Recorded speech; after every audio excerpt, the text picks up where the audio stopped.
매주 책을 읽고 매주 방송을 합니다. 2시간 동안 녹화해서 무편집으로 업로드합니다. 안녕하세요. 2시간 철학입니다. 네, 반갑습니다. 안녕하세요. 반갑습니다. 반갑습니다. 저희가 원래 기존 인트로가 있었는데 그 네. 인트로가 듣다 보면 내공이 쌓이는 방송이었죠. 근데 가만히 생각해 보니까 이게 좀 별로인 거예요. 그래서 바꿨습니다. 예. 저희들의 정체성이 지향이 음.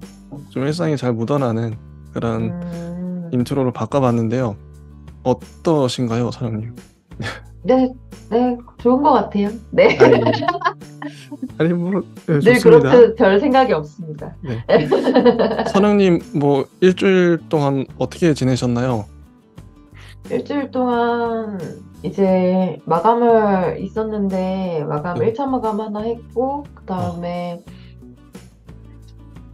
막 전장 전체 마감은 미뤘고 저자 계약 한 건 했고 어, 그다음에 뭐 저자 계약 한 건 했고 지금 진행하는 책들 계속 어레인지 하고 있었고 그리고 프로젝트 하나 있는 거 알바생 채용해서 이제 일을 시작을 했고 뭐 어, 이런저런 일들을 계속 진행을 하고 있습니다. 네. 아니 진짜 저는 멋지다고 생각을 해요. 예? 대단하다고 생각을 하고 저는 그렇게 생각하지 않는데요. 아니 저는 이제 편의점을 뭐 하잖아요.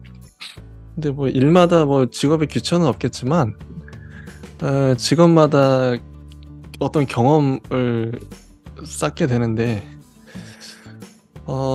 솔직히 편의점은 뭐 그렇게 복잡한 일도 없고요. 단순 반복이죠. 단순 노동이고 그런 부분이 좀 물론 이것도 장단점이 있겠지만 좀 아쉽긴 합니다.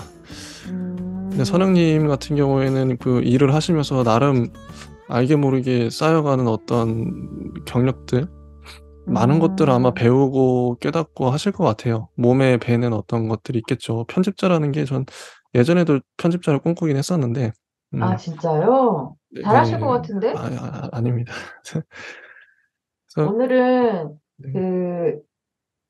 그, 오랜만에, 어, 그, 그림 작가님 아시는 분이랑 해가지고, 아. 그, 거기를 다녀왔거든요. 예술의 전당의 한가람미술관을 다녀왔거든요. 원래 제가 음. 전시 보는 걸 굉장히 좋아하는데, 계속 음. 못 보고 있다가 거의 한 6, 7개월 만에 이제 오늘 하루 정말 겨우 빼가지고, 네, 오전에 일은 했지만, 네네. 갔다 왔는데 되게 좋더라고요. 그래서 한번 가서 보시기를 추천드립니다. 네, 감사합니다. 저도 네네. 전시회 되게 좋아해요. 아, 근데 진짜요? 네, 시간 내서 한번 가 봐야겠군요. 감사합니다. 오늘 전시 2개를 봤는데, 와. 알버트 왓슨전하고 앙드레 브라질리에전을 봤거든요. 근데 네네. 둘 다 좋더라고요. 그래서 음. 한번 보시길 추천드립니다. 감사합니다. 아무튼 뭐 전 선영님이 부러워요. 왜 부러워요? 알겠습니다. 자, 바로 인제 저희 진도를 나가 보겠습니다. 음. 저희는 군나르 시르베크와 닐스 길리의 서양 철학사 1권 읽고 왔고요. 제 6장 중세를 지난주에 이어서 이번에 끝까지 읽고 왔습니다. 266쪽 5번 네. 토마스 아퀴나스 조화와 종합이라는 제목을 들어가 볼게요. 생애가 먼저 나옵니다. 음. 어 베네딕트 수도회 소속의 몬테 카시노 수도원에서 학업을 시작했고 나폴리 대학에서 공부했고 뭐 이런 자잘한 것들이 나오죠. 그리고 알베르투스 마그누스라는 스승 밑에서 공부를 했고 막대한 양의 저작을 남겼다. 근데 죽었는데 50 세도 채 되지 않았다. 그리고 카톨릭 교회 성인으로 시성되었고 어 로마 카톨릭 교회의 공식 교리로 그의 철학이 선포되기도 하죠. 신학대전, 대의교대전 같은 저술을 썼습니다. 혹시 생애에서 하실 말씀이 있으실까요? 아니요, 그냥 네네. 되게 짧게 살았는데, 음. 막 되게 널리 널리 훌륭한 삶을 살았나 보다. 막 그런 생각을. 어. 이 생애 부분이 너무 짧아서 저희가 딱히 볼 게 없죠. 아마 다른 책 할 때 좀 더 생애가 길게 나오거나 다룰 게 있으면 다루면 좋겠습니다. 넘어가서 법과 정의라는 소제목이 붙어 있는데요. 268 쪽의 위에서 넷째 줄을 읽어 보겠습니다. 토마스 아퀴나스는 기독교와 아리스토텔레스주의의 신학적 종합을 이룩해냈다. 자, 여기서 질문, 돌발 질문. 그 중세 그 기독교 철학의 양대 산맥이 있어요. 아우구스티누스를 지난주에 했었죠. 자, 아우구스티누스는 무엇과 무엇의 종합을 이뤄냈었나요? 기억이 안 나는데? 기독교와 어떤 철학을 합쳤죠? 아, 잠깐만요. 아우구스티누스. 네네네. 기독교와 천주교? 아닙니다. 아니었는데? 네. 기독교와, 기독교 플러스 신플라톤주의. 아, 맞아요. 플라톤이었죠? 네네. 플라톤. 네. 네. 플라톤.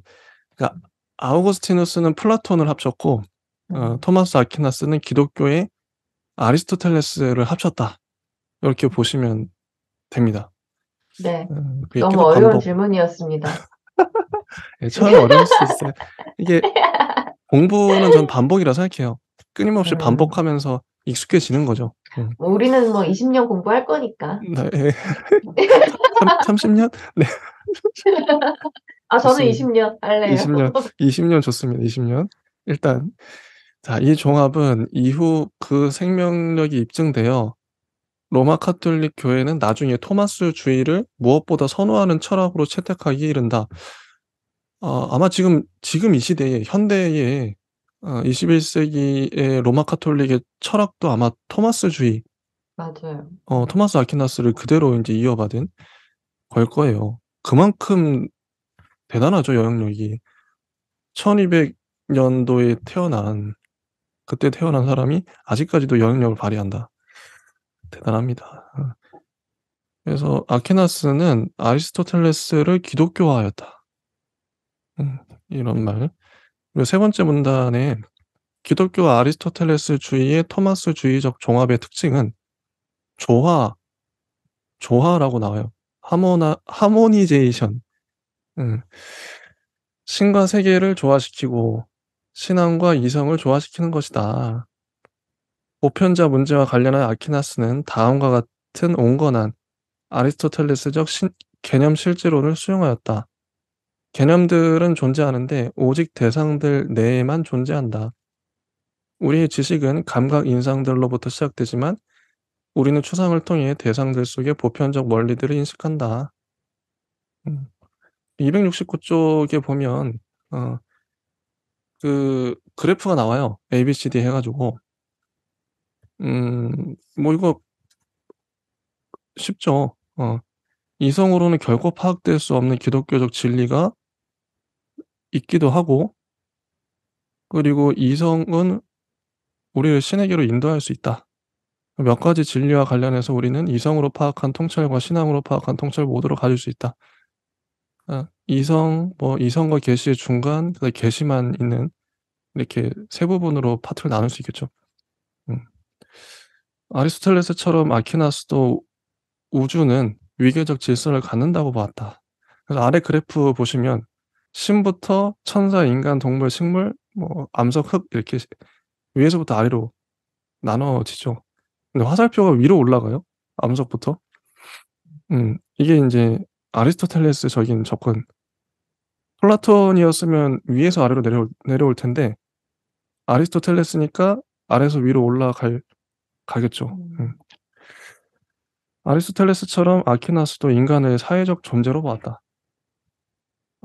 뒤에 넘어가면 270 쪽에 요 파트가 꽤 기네. 많이 어 들더라고요. 네네. 인간이 사회를 이루어 사는 것은 인간의 자기 실현의 조건이다. 정치는 인간적 속성의 실현을 가능하게 하는 자연적 활동이다. 이 말은 정치학은 대체로 계시와는 무관하다는 뜻이다. 이교도들도 상당한 정도까지는 좋은 삶을 영위할 수 있다. 이런 말 많이 나오죠 여기서. 음. 여기서 다시 우리는 그리스 사상과 기독교 사상을 조화시키는 것을 볼 수 있다. 조화시켰거든요. 합쳤죠. 그러니까 조화라는 건 그리스도 존중하면서 그리스 사상, 기독교 사상도 존중하면서 같이 인제 같이 가져가는 거죠 두 측을. 인간이 계시 없이도 덕있고 행복한 삶을 영위할 수 있다는 것이다. 계시가 없이도. 여기서 말하는 계시는 기독교의 그 계시, 신의 계시, 성경 없이도 덕있고 행복한 삶을 살 수는 있다. 살 수는 있다. 정치가의 과제가 나와요. 정치가가 기독교도이건 아니건 이러한 삶을 실현하는 방도를 마련한다. 그러나 덕과 행복을 넘어서는 최종 목표 바로 구원이 존재한다. 그러면서 성직자의 과제가 나오죠. 위에는 정치가의 과제가 나왔었는데 성직자의 과제는 구원을 이루는 거겠죠. 그래서 정치가의 과제는 자연스럽게 성직자의 과제와 합일된다. 음. 정치적 윤리적 단계는 종교적 단계로 가는 첫걸음이다. 이런 말이 있고요. 그리고 아래 문단에 보시면 아리스토텔레스는 도시국가를 인간의 자기 실현의 마지막 단계로 보았다. 뭐 최종 목적은 구원이죠. 영원한 구원. 어 기독교 신학자니까. 그리고 기독교 사회에도 나와요. 최상의 사회적 환경은 법률에 의해 규율되는 기독교 사회다. 덕은 배타적인 지역 사회에서 시민적 삶에 적극적으로 참여함으로써 자기 실현을 하는 것이다. 아퀴나스에게 덕은 법률에 의해 지배되는 안정적이고 포괄적인 사회적 위계 질서 안에서 도덕적 생활 방식을 영위함으로써 자기 실현을 하는 거다. 소수가 통치하고 다수는 통치받는다. 아퀴나스에게 법률은 통치자가 법률의 지배를 받을 피통치자들의 공동선을 위해 만들어 공표한 이성의 측량이다. 제가 인제 하나하나 다 읽고 있는데 아마 전반적인 기조랄까? 어떤 느낌 분위기를 감이 오실 거예요. 법률 이런 거 계속 강조가 되고. 그래서 법률은 규범적이다. 영언법이 나오죠. 음. 영언법은 피조물 전체에 대한 신의 섭리를 표현하는 이성의 측량이다. 모든 사물은 신의 섭리에 예속되기 때문에 영언법에도 예속된다. 음. 그리고 영언법이 이성적 피조물들에 현실화된 것이 바로 자연법이다. 영언법 아래 자연법이 있고 자연법 아래 성문법이 있겠죠. 요런 식으로 위계가 있는. 영언법이 이성적 피조물들에 현실화된 것이 자연법이래요. 그런 까닭에 이성적 피조물들은 선과 악을 구분하는 데 자신들의 이성, 자연의 빛을 사용할 수 있다. 달리 말해 우리는 이성적 성찰을 통해 자연법을 인식한다. 근데 이 자연법을 인식하는 능력이 기독교도이건 이교도이건 이성적 존재라면 모두 갖고 있는 능력이라고 해요. 그래서 아퀴나스는 우리가 계시와는 상관없이 선과 악을 인식할 수 있다고 본다. 그는 이 법들이 명명백백한 어떤 것, 객관적으로 존재하며 보편적으로 타당한 어떤 것이라고 생각했다. 자연법은 모든 사람에게 동일한 것이다.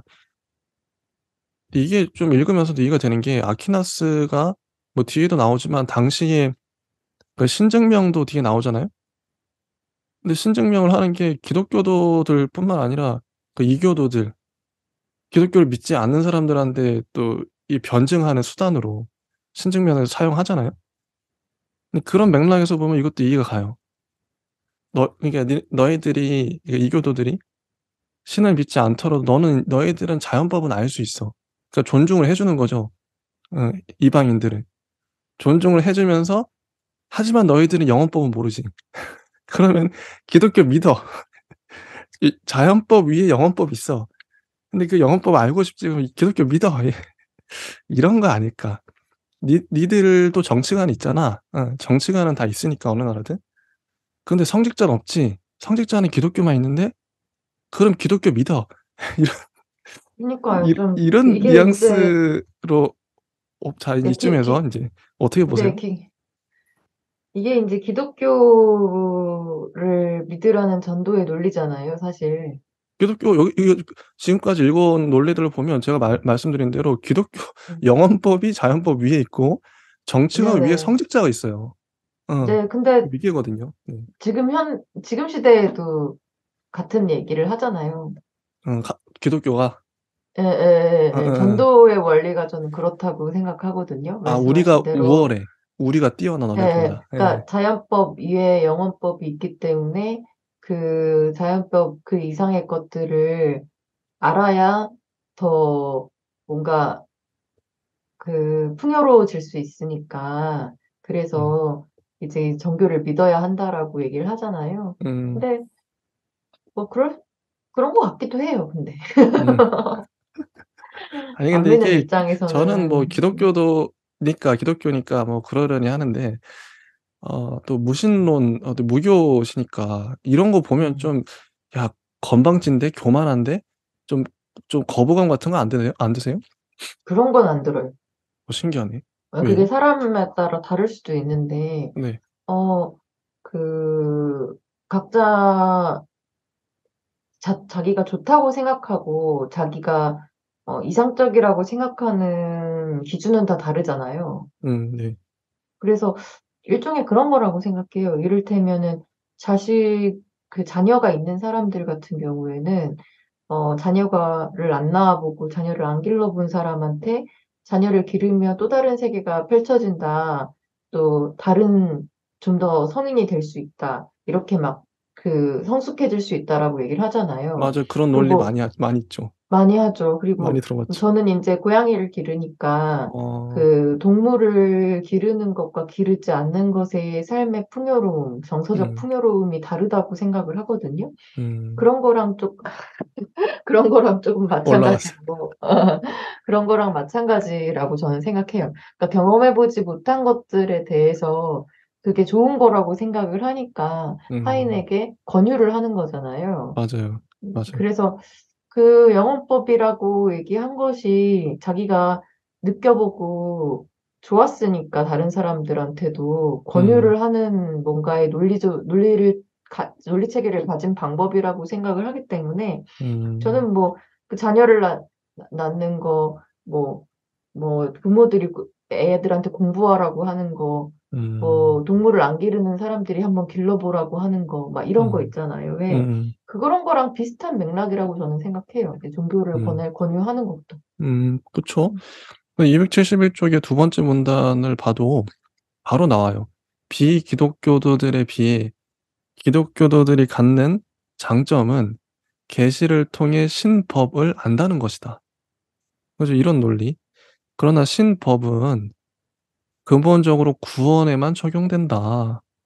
어떻게 하면 좋은 삶을 살 수 있는가와 관련된 지식은 비기독교들도 자연법에 대한 합리적 인식을 통해 충분히 알 수 있다. 여기서도 우리는 조화시키기라는 아퀴나스의 특징을 볼 수 있다. 그는 정치적 윤리적 삶의 상대적 독립성을 말하면서도 동시에 궁극적으로 모든 것을 신적인 질서 아래 예속시킨다. 저희가 방금 한 말이 그대로 나왔어요. 음. 이런 논리예요. 음. 근데 이게 당시에도 먹혔을 것 같긴 해요. "야 니들이 아는 거는 영어법 그러니까 니들이 아는 건 자연법까지야. 영어법이 음. 그 위에 있어." 그럼 얼마나 음. 혹해요. 근데 논리적으로 그런 게 아니라 저는 탁월하다. 근데 그게 맞다고 생각해요 근데 솔직히. 네네. 저는 믿지는 않지만 어. 그게 맞다고 생각해요. 어. 이미 인제 이 논리에 넘어갔다. 네. 넘어갔다기보다는 네네. 저희 친정엄마랑도 그런 얘기를 가끔 하거든요. 음. 우리가 저희 친정엄마도 종교가 없으시고 저희 아 집안 사람들은 다 종교가 없는데 네네. 무슨 말을 하냐면 우리 언어 중에서 공을 들인다라는 말이 있잖아요. 빌공자. 음. 그래서 어 우리가 아무리 물리적인 노력을 하고 뭔가를 해도 그 이상의 것이 뭔가에 공이 더 들어가야지 간절하게 이루어지는 거라고 생각을 하거든요. 음. 그게 종교를 믿는 사람한테는 그게 비는 것이고 음. 신에게 비는 것이고 뭐 무속인들한테 빌 수도 있는 거죠. 무속인들은 또 음. 귀신한테 빌 수도 있는 것이고. 그러니까 인제 자연법 위에 영원법은 분명히 존재하는 것 같아요. 음. 저는 음. 약간 그런 거는 믿고 있거든요. 그래서 음. 이게 사람과의 관계를 넘어선 무언가 그 우리가 보이지 않는 질서 속에서의 힘이 있다고 생각을 하기 때문에 그쵸. 일종의 음. 박근혜 전 대통령이 얘기했던 우주의 기운이라고 할 우주의 수도 기운. 있고. 근데 그게 음. 저는 이제 맞아요, 맞아요. 각자가 그거를 어떻게 비느냐도 되게 중요한 것 같아요. 음. 그리고 누가 다른 사람을 위해서 빌어주는 것도 굉장히 중요한 것 같고요. 그래서 맞아요, 그게 맞아요. 이제 음. 종교인을 가진 분들은 각자의 종교에서 비는 거, 그 음. 마음속으로 간절히 빌고 잘 되기를 원하는 거, 음. 그리고 그게 이제 보이지 않는 약간 그런 힘이 작용할 수 있다고 생각하고, 종교가 음. 아닌 사람들은 또 다른 마음으로 또 비는 거죠. 저 같은 경우에도 이제 생각하는 마음으로 또 빌어줄 수 있고. 근데 맞아요. 그 독실한 기독교 신자인 제 친구가 있는데 어. 교회를 다니는 걔는 뭐 이단 아니고 그냥인데 제가 한번 되게 한 10년 전인가 되게 막 직장 일이나 이런 것 때문에 되게 힘들어 했었거든요. 음. 그랬더니 저한테 그랬어요. 너를 위해서 내가 당분간 새벽 기도를 나갈게라고 얘기를 하는 거예요. 그러니까 음. 새벽 기도를 가서 너를 위해서 기도를 할게라고 진짜 얘기를 해서 진짜 그렇게 해줬어요. 음. 한 달 그 정도? 3주 어. 정도? 오, 좋은 매일, 친구네요. 예, 그래서, 근데 그런 것들이 되게 이제 보이지 않는 힘으로 인해서 내가 뭔가 그 말 한마디에 그걸 이제 전 잊고 있었거든요. 음. 근데 나중에 그게 생각이 나더라고요. 그래서 내가 그 시간을 잘 버틸 수 있었던 건 그 보이지 않는 뭔가에 힘이 있었을 수도 있겠다라는 생각을 또 많이 하고 살면서 그런 게 되게 중요하다는 생각도 되게 많이 해요. 그래서 영혼법은 분명히 있다라고. 그래서 저는 친구들이나 뭐 할 때도 일이 많이 안 풀리면 무당집에 가서 굿이라도 부적이라도 쓰라고 하거든요. 그쵸, 그쵸. 어, 말이 그러니까 길어졌네요. 아니, 영적인 세계는 음, 음, 있다고 생각해요, 저도. 음. 자, 넘어가서 272쪽이 중간에 아퀴나스에게 신은 무엇보다 이성적인 존재, 이것도 자주 나옵니다. 이성적인 존재이며 이성적이고 선한 것을 원하는 존재이다. 신은 악을 원할 수 없다. 신이 선한 것을 원하는 이유는 그것이 선이기 때문이며 선은 신이 선을 원하기 때문에 선한 것이 아니다. 이런 말이죠. 그리고 두 번째 문단. 아퀴나스에게 인간의 법은 한 사회에서 실제 통용되는 법률들을 말한다. 그는 실천적 이성과 이론적 이성을 구분한다. 두 형태의 이성은 증명되지 않은 원리에 근거한데요. 이론적 이성은 지식을 얻기 위해 자연 속의 사물들을 기준으로 삼는 반면 실천적 이성은 인간 행위의 규칙과 규범에 관여한다. 이론적 이성의 경우 우리에게 지식을 제공하는 것은 대상인 반면에 실천적 이성은 우리가 어떻게 행해야 하는지를 규정한다. 이렇게 나눠지는 거죠. 어, 그리고 쭉 넘어가서 273쪽 아퀴나스의 경우 이성이 보편적 법률과 인간 행위를 매개한다. 이성. 우리는 우리의 이성 덕분에 자발적으로 법을 따른다. 그래서 오로지 이성적 존재들만이 보다 엄정히 말해 실제로 이성 능력을 발휘할 수 있는 이성적 존재들만이 법에 예속된다. 그리고 아래쪽이 피해를 방지하는 것이 법의 근본 목적이다. 그러나 보다 더 중요한 것은 선한 삶의 적극적 실현이다. 여기서 지도적 역할을 하는 것은 법률만이 아니라 바로 덕이다. 그래서 아퀴나스는 지혜, 용기, 절제, 정의라는 고전적 사주덕이 있어요. 여기에 덧붙여서 믿음, 소망, 사랑이라는 기독교적 동목을 언급한다. 아, 아퀴나스가 법과 도덕을 통해 지향하는 최상의 목적은 구원이다. 이런 거죠. 음. 이 그리스 덕목이 지혜, 용기, 절제, 정의가 나오고 기독교 덕목이 믿음, 소망, 사랑인데 저는 이제 그리스 덕목을 이게 너무 마음에 드는 거예요. 지혜, 용기, 절제, 정의. 야, 이런 걸 추구하는 삶이란. 근데 너무 교회는 지금의 교회는 믿음, 소망, 사랑만 말하는 거 아닌가 싶거든요. 이게 좀 되게 네. 되게 자기 종교에 되게 회의적이세요, 좀 보면은. 비판적이에요. 그니까요. 그래서 제가 어떻게 보면 선영님보다 더 비판적일 수 있어요, 기독교에 대해서. 그럴 수 예. 있어요. 아, 제가 근데 그거는 네. 자기 성찰이기도 한 거잖아요. 그쵸. 예. 제가 모태신앙이기도 해서 뱃속에서 어머니 뱃속에서부터 믿었기 때문에 음, 어떻게 보면 내부 좀 고발자, 비판자로서 음, 교회의 그 흑과 암흑과 이런 것들 다 봤기 때문에 좀 비판을 많이 하는 입장입니다. 이것도 음, 애정이라 생각해요. 예. 그럼요. 네네. 그래서 보면 국가와 교회의 관계에 대해서 아퀴나스는 "온건한 교황권 옹호자였다." 예. 즉 그는 교회가 국가보다 우위에 있으며 교황은 폭권적인 왕을 파문할 수 있다고 생각했다.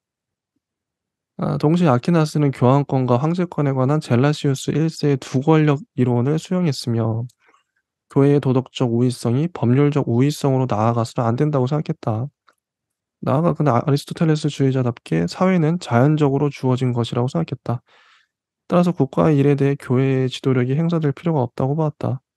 하지만 동시에 사회와 기독교 사이에 어떠한 절대적 구분은 없으며 영적인 과업과 세속적 과업은 일정 정도 서로 융합된다고 보았다. 요렇게 인제 이 소제목이 끝납니다.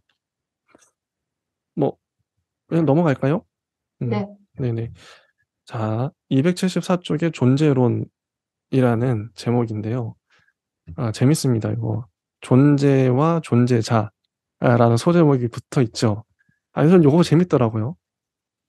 전 토마스 재미없었어요. 네. 일단 한번 읽어 볼게요. 토마스주의 철학은 존재의 철학, 즉 인격체들만이 아니라 실제 일반의 존재에 관한 철학으로 특징 지을 수 있다. 존재, 존재하다 라는 에세이라고 하는데요, 라틴어로. 라는 개념은 아퀴나스에게 있어서 근본적 위상을 차지한다. 토마스주의는 잠깐만요. 그 네네네. 옛날에 네. 담배 중에 에세 있었잖아요. 그게 에세이 이 뜻이었나요? 지금도 있어요. 아, 그래요? 이게 네. 이 뜻인가요? 그건 모르겠는 갑자기 생각이 났어요. 담배 생각이. 근데 담배 이름에 존재 그죠? 거창하게 존재를 그 피는구나. 생각해보니까 그렇잖아요. 맞아요, 맞아요. 저도 그 생각했었어요. 에세 음. 있습니다. 네. 여기서 왔겠죠. 아마 라틴어니까요, 에세라는 단어 자체가. 근데 왜 이걸 가져왔는지는 모르겠네요. 좀 거창한데 토마스주의는 본질적으로 존재론이다. 토마스주의 철학의 근본 개념인 에세는 곧바로 신과 동일한 것이 아니다. 우리가 우리의 정신을 통해 파악할 수 있는 것이 이 근본적인 에세이다. 존재하는 것을 넘어서는 것에 대해 우리는 어떠한 것도 상상할 수 없다. 자, 에세가 함의하는 바는 무엇인가? 첫째, 우리는 이 책, 이 나무, 이 의자, 이 사람 등과 같이 존재하는 모든 개별 사물이 존재하는 것, 음, 즉 존재자라고 말할 수 있다. 음, 반면 에세 혹은 존재는 이런 개별 사물들 중 하나가 아니다. 음, 에세는 모든 존재자에게 공통되는 존재함을 나타낸다. 에세는 한 존재자를 존재자로 만들어주는 것이라고 말할 수 있을 것이다. 그것은 존재자들의 존재이다. being of beings 나오죠. 그래서 존재 그 자체는 비사물이며 어 다른 존재자들 중 하나가 아니지만 모든 존재자가 존재하는 그만큼 모든 존재자에 대해 특별하게 존재하는 것이다.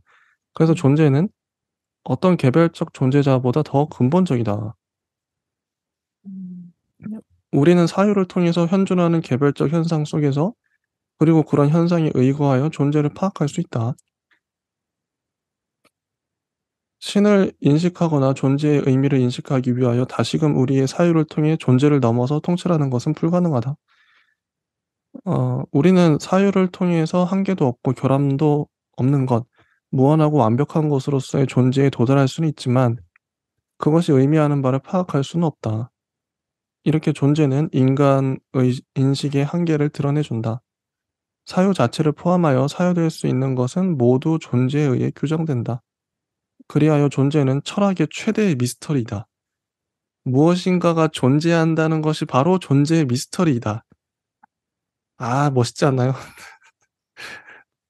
현존하는 다양한 사물과 현상과 관련하여 아퀴나스는 어떤 사물이 존재한다는 사실과 그 사물이 무엇인가를, 즉 현존과 본질을 구분한다. 어떤 한 사물에 대해 규정할 수 있는 것, 즉 한계를 그어서 개념적으로 파악하여 정의할 수 있는 것, 그것이 바로 그 사물의 본질, 즉 그 사물의 무엇임이다.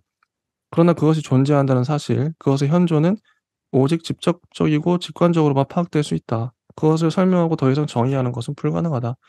여기까지가 인제 존재와 존재자, 현존과 본질, 이 구분이 나왔죠. 어 서양 철학을 공부한다는 게, 서양 철학의 장점이 그거래요. 음. 이런 되게 미세한 구분들 있잖아요. 존재와 존재자를 구분하는 이런 것처럼, 음. 이런 사유의 능력을 기를 수 기 훈련할 수 있는, 훈련하는데 음. 탁월한, 예, 탁월하다. 음. 논리적인 훈련을 하는 거죠. 근데 음. 선생님의 말로 존재와 존재자는 어떻게 다릅니까? 왜 다 읽었어요 지금? 존재요? 네. 네. 존재는 그냥 존재하는 거고 존재자 같은 경우에는 형상이 있는 거 아닌가요? 예? 좀 더 설명을 네. 그 좀 더 예 한번. 존재라는 거는 네. 제가 인제 이해를 네. 제대로 한 건지는 모르겠는데 예. 그 존재라는 것 자체가 약간 좀 저 같은 경우에는 추상적인 개념이라고 저는 생각을 했거든요. 음. 그 어 있다. 그게 무엇이든 있을 수 있다는 걸 생각을 했고 네. 존재자라는 거는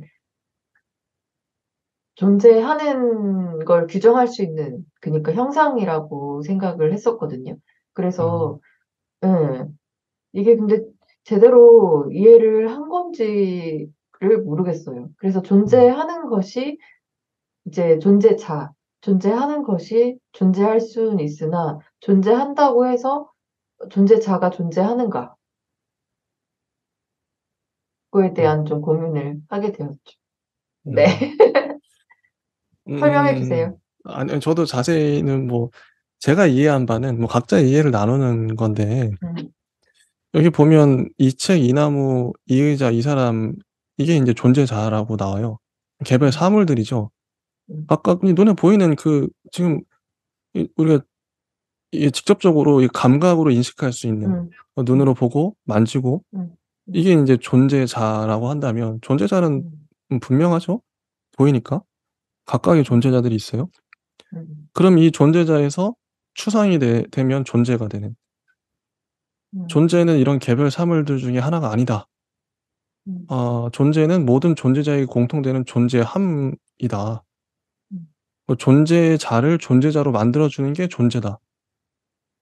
음. 존재자들의 존재가 존재. 비사물이다. 이런 정의들. 음. 뭔지는 대충 감이 오는 것 같아요. 음. 근데 이거는 그거잖아요. 이게 선영님과 돌풀, 저는 인제 존재자죠. 근데 음. 저희들은 존재라고 하면 사람, 둘 다 사람이잖아요. 음. 그러니까 사람이 존재고 저희들 음. 각각은 존재자인 거예요. 음. 이렇게 이해하면 되지 않을까? 음. 근데 존재가 음. 어 철학의 최대의 미스터리라고 나오잖아요. 존재한다는 음. 것이 바로 존재의 미스터리다. 어 음. 이것도 깊어지면 뭔가 할 말이 많을 것 같은데, 일단은 저의 이해는 이 정도. 음. 일단 넘어가겠습니다. 네. 범주들이 나와요, 276 종이. 보편적 정의들을 범주라고 부른다. 예를 들어 질, 양, 관계, 능동, 수동, 더불어 시간, 공간, 질서라는 범주들이 존재한다. 범주. 네. 그리고 악투스와 포텐티아가 나오는데요. 음. 악투스는 현실태고 포텐티아, 잠재태라고 해요. 현실태와 잠재태. 아리스토텔레스처럼 아퀴나스에게 있어서도 이 개념상은 우주의 깊이라는 차원을 나타낸다. 모든 피조물에 실제하는 것처럼 보이는 것, 뭐 현실화된 것과 잠재적인 것, 현실화 가능한 것 간의 역동적 상호작용이 존재한다는 것이다. 이게 아마 아리스토텔레스 할 때 저희가 얘기했었죠. 현실태, 잠재태. 응. 신은 현실태가 100%, 잠재태는 0% 였죠. 가장 높은 곳에 있는 신은. 근데 가장 낮은 그 물질이랄까? 그거는 현실태가 0%고 잠재태가 100% 였어요. 아마 기억을 하실 거예요. 그래서 기억이 안 잠재 나요. 아무튼 그렇습니다. 네. 아무튼 그렇고요. 이건 아리스토텔레스의 개념이니까요. 잠재적 가능성이 현실화될 때 변화가 일어난다. 변화. 식물이나 동물, 인간과 같은 살아있는 존재자들의 경우 변화는 내적 동기에 의해 일어날 수 있는 반면 돌이나 흙 그리고 물과 같은 무기물의 경우 변화의 원인은 외적 조건이다. 변화를 설명할 수 있는 거죠. 현실태와 잠재태를 통해서. 변화가 키워드라고 봅니다. 그리고 아래쪽에 보시면 우주는 이 현실태와 잠재태의 다양한 수준에 따른 위계적 질서를 갖는다. 순수 현실태인 신을 나오죠. 순수 현실태. 현실태 100% 예요. 이 신을 최상위로 하여 모든 잠재태가 많을수록 하위에 위치합니다. 퍼센트가. 위계적으로 하향 현실화되어 나타나고 맨 아래 제1 물질이 자리하는데 마테리아 프리마죠. 이거는 조금의 현실화도 포함되지 않는 순수 잠재태. 잠재태 100% 예요. 개념을 나타낸다. 요건 좀 이해가 되시나요? 네? 네. 그렇다. 예 일단 넘어가겠습니다. 네네. 뒤에 할 게 네. 많기 때문에. 네. 네 원인들 현실태와 잠재태 이론 즉 변화에 대한 이론. 자 변화에 대한 이론이었어요. 왜 변화가 일어나는가에 대한 그 이론이죠. 네 가지 원인 혹은 원리 이론, 진로 형상, 작용인 목적인과 연결되어 있다. 요거 많이 보던 단어들이죠. 저희가 봤었습니다. 그리고 형상과 진료라는 소제목. 특정 존재자가 잠재태와 현실태 사이에 긴장 속에 존재하고 여기에 변화가 개입할 수 있으며 네 가지 원인이 그 토대를 형성한다면 우리는 또한 형상과 진료를 구분할 수 있다. 음. 그다음에 278 쪽이 보다 낮은 것에서 보다 높은 것으로 순수 잠재태에서 순수 현실태로 형상 없는 순수 진료에서 진료 없는 순수 형상으로 이어지는 모든 존재자의 위계 질서의 토대를 제공한다. 이게 아리스토텔레스의 세계관, 우주관이고 토마스 아퀴나스도 이걸 받아들인 거죠. 순수 현실태는 그것이 가지고 있는 모든 잠재태를 다 현실화한 것이고 따라서 변화하지 않는다. 그래서 순수 현실태는 또 영원히 똑같다. 이게 신이에요. 음. 이게 합리적 증표라는 거죠.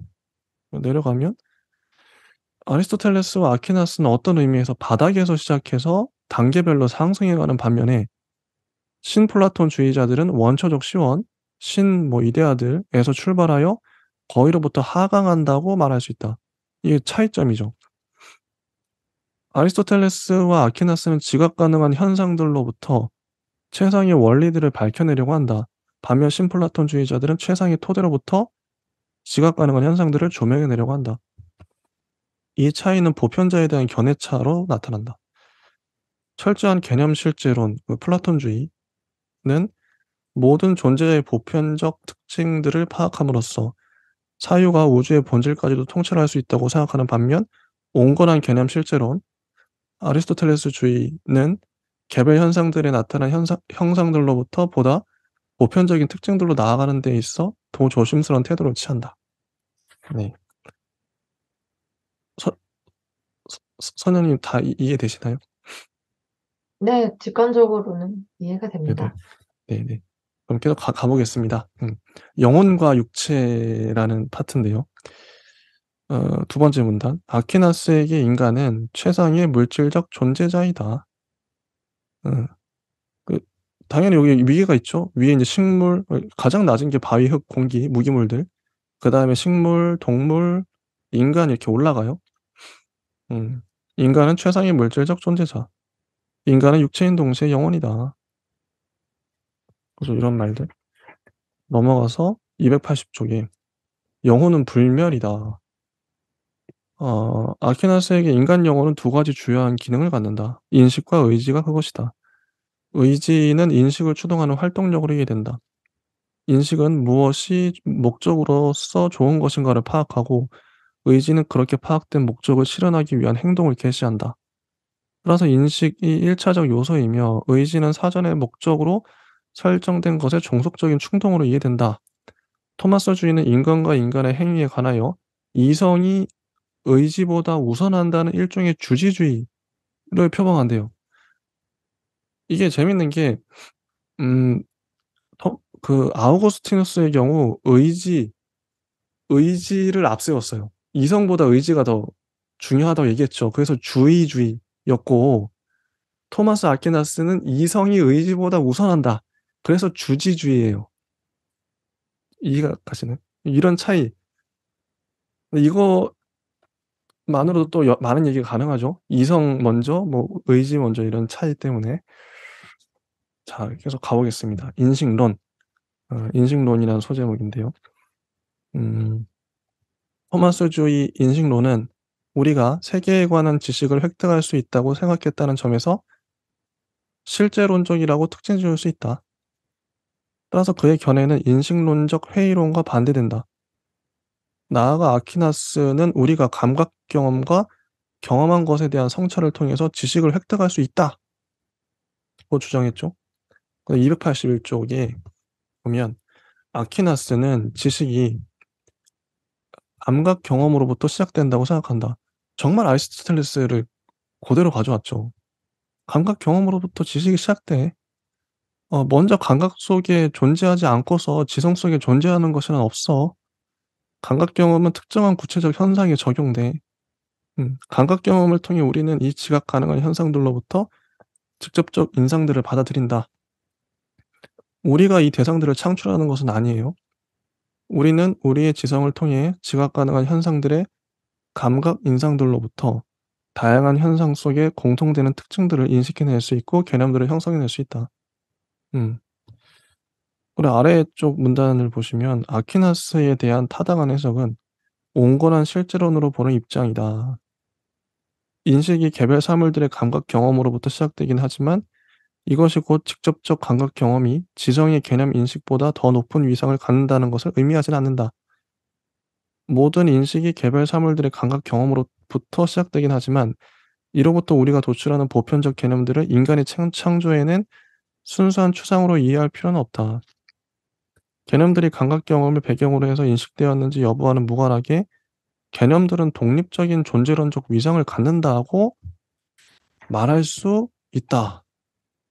그래서 넘어가면 아퀴나스는 개념들이 대상들 속에 존재하며 이 말 어디서 많이 봤죠? 지난주에도 했었는데 개념들이 대상들 속에 존재하며 우리는 사유를 통해 오직 대상들 속에 현시된 개념들만을 인식한다고 주장한다.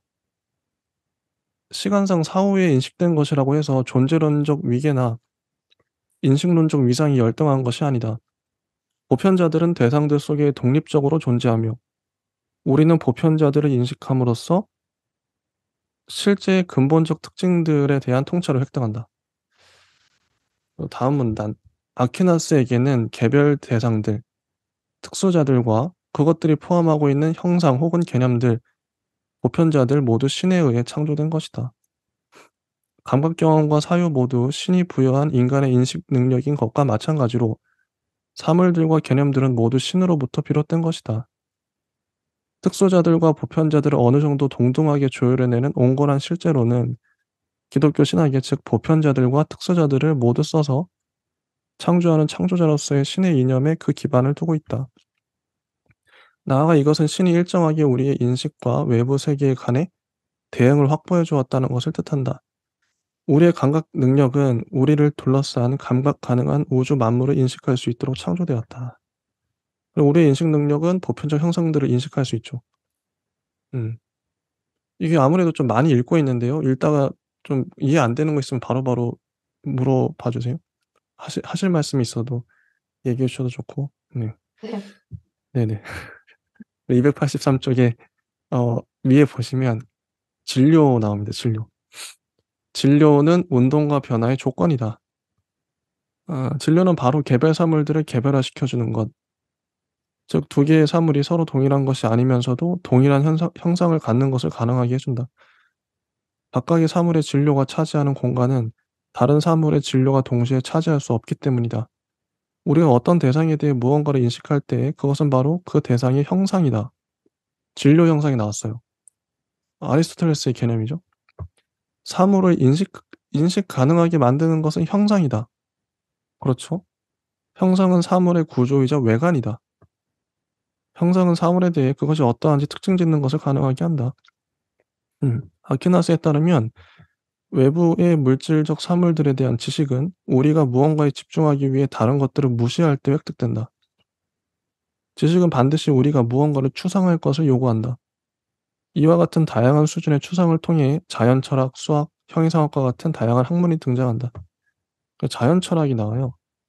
자연 철학은 나무나 말, 테이블 같은 물질적 사물들을 연구한다. 우리의 연구 대상은 그것들을 이 특정한 나무, 이 특정한 테이블, 이 특정한 말로 만들어주는 것이 아니라 그것들을 나무, 말 혹은 테이블로 만들어주는 것, 형상 내지 본질이다. 우리가 고찰하는 것은 개별화시켜주는 것을 넘어서는 것이다. 진료를 넘어서는 거죠. 존재 자를 넘어서는 그 존재를 보는 거죠. 본질을 보는 거고. 이게 학문이다. 자연 철학. 우리는 개별화시켜준다는 의미에서의 진료를 추상한다. 우리는 대상을 지각 가능하게 해준다는 의미에서의 진료를 추상하지는 않는다. 왜냐하면 자연 철학이 알고자 하는 것은 지각 가능한 사물들의 본성이기 때문이다. 그래야 자연 철학은 개별화 원리로서의 진료는 추상하지만 감각 경험을 가능하게 하는 것으로서의 진료는 추상하지 않는다. 우리는 개별적이고 판명한 사물로서가 아니라 지각 가능한 것으로서의 사물의 본질을 추구한다. 이 이해가 되시죠? 네네. 네, 이렇게 디테일하게 나누고 있습니다. 되게 논리적이에요. 가만히 생각해 보면 맞는 말. 맞아요. 예, 가만히 생각해 보면 맞는 말. 자, 수학에서 우리는 개별화 원리로서의 진료만이 아니라 감각 경험을 가능하게 해 주는 것으로서의 진료도 추상한다. 수학자는 사물의 측정 가능한 속성과 구조를 연구한다. 여기서는 이 말을 개별화시켜 주는 측면들도 추상되고 그 말이 지각 가능한 대상이라는 점도 추상된다. 그것들은 수학자의 관심 대상이 아니다. 수학자의 관심 대상은 오직 순수한 양적 집합들과 관계들이다. 형이상학은 추상 수준이 가장 높은 학문 분야래요. 여기서도 우리는 단순한 지각 가능한 사물들로부터 출발한다. 그러나 우리는 개별화 측면과 지각 가능성 측면만이 아니라 양적 속성들도 추상한다. 형이상학에서 관심사는 오로지 사물의 존재, 에세, 즉 사물이 존재한다는 것 자체와 나아가 에세와 연관된 기본적인 형상들, 즉 범주들이다. 이렇게 해서 이번 파트가 끝났네요. 이쯤에서 이제 중간 좀 이제 제가 많이 읽었으니까 선생님의 생각을 한번 들어보고 싶습니다. 가만히 들어보셨는데 어떤 생각이 드셨는지요? 그냥 맞는 말 한다. 이 생각 아퀴나스는 했어요. 어떤 사람 같아요? 자, 이제 들어봤죠. 이게 아퀴나스의 논리이기도 하고 아리스토텔레스의 논리죠. 어떠세요? 정리를 잘하는 사람인 것 같아요. 정리를 잘한다. 음. 그런 것도 중요한. 되게 명료한 사람이라는 생각이 많이 들었어요. 실제 그런 것 같아요. 네, 저도. 예. 그리고 되게 막 그 추상적으로 과거에 설명했던 사람 철학자들과는 다르게 그 어. 중세 시대에도 되게 음. 그 개념들을 하나하나씩 음. 짚어가지고 정의를 내리는 음. 그런 맞아요. 사람이라는 생각이 들었고, 음. 이제 이거는 별 번외인데요. 네. 에세이를 찾아봤어요. 어. 그랬더니요. 그 담배 에세이 어원을 찾아봤어요. 네. 뭐라고 나오나요? 이탈리아어로 그 대명사, 인칭 대명사, 그녀들이래요. 이 여기 나온 에세랑 다르네요. 여기 에세는 라틴어인데 네, 다르더라고요. 그게, 존재인데. 네, 그녀들인으로 지은 이유는 네. 당시에 그 에세이를 출시할 당시에 그 여자들을 담배 피우게 하기 위한 그 타겟이었대요. 그랬었군. 그랬대요. 네, 알겠습니다. 좋은 정보 감사하고요. 저도 정보를 좀 말을 하자면 토마스 아퀴나스의 신학 대전이 주저잖아요. 이게 상당한 분량이에요. 근데 그 알라딘에 알라딘. 신학 대전 치면 쫙 나와요. 정말 많은 음, 책이 나올 겁니다. 음, 그게 어떤 출분 하여튼 어떤 대한성서 하여튼 어느 출판사인지 까먹었는데 정말 많은 책이 나오는데 거기 보면 미리 보기를 할 수 있어요. 그런 신학 대전의 몇 부분을 좀 읽을 수 있거든요. 근데 읽어 보면 정말 체계적으로, 근데 그때 당시 아퀴나스가 책을 어떻게 썼냐면 자기가 글로 쓴 게 아니에요. 손으로 쓴 게 아니라 옆에 조수들이 있어요, 제자들이. 그럴 줄 알았어요. 입으로 제자 써줄 줄 알았어요. 제자들이 있으면 이 사람을 이렇게 말로 불러 주는 거예요. 그럴 줄 머릿속으로 알았어요. 머릿속에 있는 생각들을 다 풀어내는 거예요. 근데 이것도 대단하죠. 근데 바로바로 풀어내는데 그게 논리적인 책이 되는 거예요. 어 이런 경지였다. 예. 나중에 한번 보시면 깜짝 놀랄 겁니다, 책을 이렇게 아이, 쓰다니. 저는 안 볼 거예요. 네. 자, 넘어가겠습니다. 인간론과 도덕 철학인데 285쪽 세 번째 줄. 세속적인 사회적 삶은 육체와 그 기능처럼 자연스러운 것이며 기본적으로 긍정적인 것이라고 생각한다. 신학적으로 볼 때 이것들 역시 신에 의해 창조된 것으로 본다는 의미이다. 아퀴나스는 인간이 창조된 세계의 중요한 측면들을 자연적으로 인식할 수 있다고 생각한 것과 마찬가지로 인간은 기독교와 무관하게, 이런 말 아까부터 계속 나오죠. 좋은 사회적 삶을 영위할 수 있고 윤리적 생활 규범에 관한 지식을 취득할 수 있다고 생각했다. 신에 의해 창조된 우리는 그리스도의 말씀과 계시와는 무관하게 알 수 있는 능력을 갖고 있다. 아까 자연법 생각나죠? 우리는 우리의 루멘 나투랄레, 즉 자연의 빛을 갖고 있다.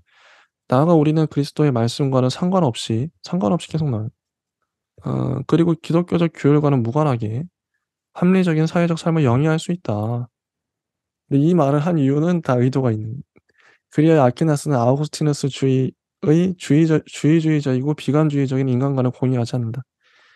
아퀴나스가 전체적으로 아리스토텔레스에 자신의 사상적 기반을 두고 있기 때문에 인간의 본성에 대한 토마스주의적 학설의 중요한 측면들은 기독교적 요소나 성경적 요소 없이 순수하게 철학적 이론의 성격을 갖는다. 현세적 지혜와 기독교적 신앙을 구분하는 것은 아퀴나스에게 약점이 아니라 오히려 철학과 기독교 간의 관계, 세속적 지식과 기독교 신앙 간의 관계에 관한 그의 견해의 핵심을 형성한다. 아퀴나스의 도덕 철학의 한 핵심 요소는 인간의 다양한 방식으로 현실화할 수 있는 능력들, 잠재력들을 갖고 있다는 점이다. 좋은 행위는 인간의 본성을 가장 잘 충족시키는 고유한 인간적 능력들을 최대한 실현하는 행위이다. 어, 286쪽을 보면요. 첫 번째 문단 아래쪽에 어떤 삶의 방식을 선택하든지 간에 절제를 실천하는 것을 권고한다. 극단은 자연적이지 않으며 조음에 기반을 둔 것이 아니다. 아퀴나스의 도덕 철학은 행위는 목적을 갖는다는 생각을 바탕으로 구성된다. 우리는 일정한 목표를 열망한다. 이 목표는 주로 우리에게 고유한 인간적 능력들을 현실화하는 것이다. 우리의 과제는 우리가 처한 상황에 맞게 이 능력들을 다양하게 실현하는 것이다. 그 이성이 나와요. 우리는 이성에게 의지할 수 있다. 실현 수단이 바로 이성이다. 응. 이성이 의지에 우선한다. 이런 말들. 그리고 287쪽을 보면 아퀴나스는 자연법 전통의 대표자이다. 철학적으로 이것은 그가 아리스토텔레스적 관점을 취한 결과이다. 신학적으로 이것은 그의 신관, 즉 우리를 창조한 신은 선을 원한다는 견해의 결과이다. 응. 아퀴나스는 우리가 현세적 이성과 세속적 삶을 영위할 수 있는 능력만을 갖는 것으로 충분하지 않다고 생각했다. 인간의 최고 목표는 구원이며, 이 말도 계속 반복되죠. 구원을 위해 필요한 것은 사회적으로 그리고 도덕적으로 괜찮은 삶을 위해 필요한 것을 넘어선다. 구원을 위해서는 계시와 신앙이 요구되기 때문이다. 음. 그쵸. 그리고 288쪽을 보면 두 번째 문단에 아퀴나스는 국가를 아우구스티누스가 그랬던 것처럼 필수적인 교육 수단으로 보지 않았다. 세속적 국가와 그 제도들은 그 자체로 좋으며 이성적이다. 그러나 국가가 그 자체가 되어서는 안 된다. 그리고 세속적 국가와 그 제도들은 당연히 여러 방식으로 쇠락할 수 있고 부패할 수 있다. 음. 자, 그리고 신과 세계가 나오는데요. 여기서 드디어 이제 신 존재 증명이 나옵니다. 요거 이제 가기 전에 또 봤는데 선왕님 뭐 하실 말씀 있으세요? 다 맞는 말이라고 생각했어요. 어, 네. 토마스 아퀴나스가 한 말이 음, 음, 되게 현실적이지 않나요? 음, 음. 그만큼 선왕님한테 그냥 와닿았다. 아, 그냥 읽으면서 끄덕끄덕, 네네네. 끄덕끄덕해. 이게 다 맞는 말이다. 막, 음, 응. 읽게 되면 또 할 말이 없죠. 저희가 그게 맞는 말인데 아, 뭐 그래요? 할 말. 저번에 스투아트 철학이 또 생각나네. 스투아트 철학 네? 열심히 읽었는데 이거 맞는 말이잖아요. 할 말이 없어. 아, 진짜요? 할 말이 없어. 아, 그래요? 맞는 말인데 뭐 그냥 아, 그렇구나. 아, 근데 그렇구나. 저는, 네, 그 토마스 아퀴나스는 약간 네네. 종교를 분리했다는 측면에서 봤을 때 굉장히 현실적이라고 생각을 했고, 음. 그다음에 뭐, 말을 좀 늘리자면, 이제 약간 뭐지? 일정한 목표를 인간은 열망하는데 음, 이걸 현실화시키는 것이 목표이고 그 처한 상황에 맞게 능력을 다양하게 실현해야 한다, 우리의 과제는. 이 음, 부분이 이제 약간 스토아 학파랑 비슷하게 생각이 좀 들기도 했어요. 음, 그래서 그리고 또 이제 구원받지 않아도 음. 충분히 이거 행복하게 살 수 있다라고 얘기를 하잖아요. 그쵸, 그쵸. 그런 얘기 하죠. 무관하게. 예, 구원 받는 것은 별개의 문제라는 그 다음 차원의 문제이기도 하지만 또 한편으로는 별개의 문제고, 그래서 꼭 필요한 것은 아니다, 이렇게 얘기를 하잖아요. 그래서 음, 되게 저는 그 무신론자들도 인정을 하고 음, 강요하지 않고 음, 그렇다고 생각을 했어요. 그래서 아까 조화시킨다는 말도 계속 나왔죠. 조화시킨 네네. 철학자다. 네. 좋습니다. 일단 여기까지 하고요. 저희가 잠깐 쉬고 신과 네. 세계는 다음 시간에 네. 해보도록 하겠습니다. 예, 네. 감사합니다. 감사합니다.